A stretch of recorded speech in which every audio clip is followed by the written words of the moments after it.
столичном кинотеатре Ашхабад состоялось торжественное мероприятие, посвященное очередному международному успеху художественного фильма «Композитор». Кинокартина, созданная при поддержке благотворительного фонда по оказанию помощи нуждающимся в опеке детям имени Гурбангулы Бердымухамедова, была удостоена специальных наград Международной организации тюркской культуры в рамках Дней туркменского кино в Анкаре.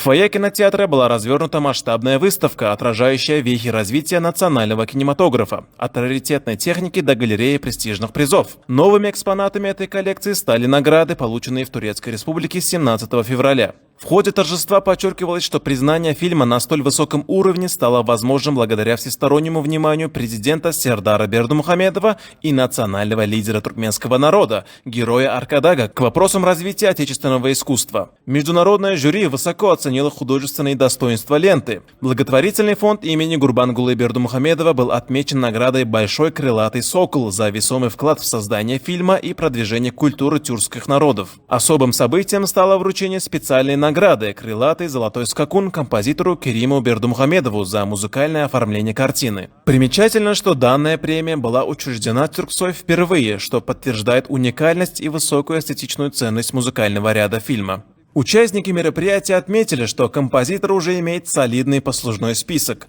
В 2024 году фильм получил призы кинофестиваля «Горкут-Ата», а в 2025 году в Москве был удостоен Евразийской кинопремии «Бриллиантовая бабочка». Картина, повествующая о силе национального музыкального наследия, стала ярким символом культурного диалога и духовной общности братских народов. Торжество завершилось музыкальными выступлениями и принятием благодарственного обращения к президенту Туркменистана.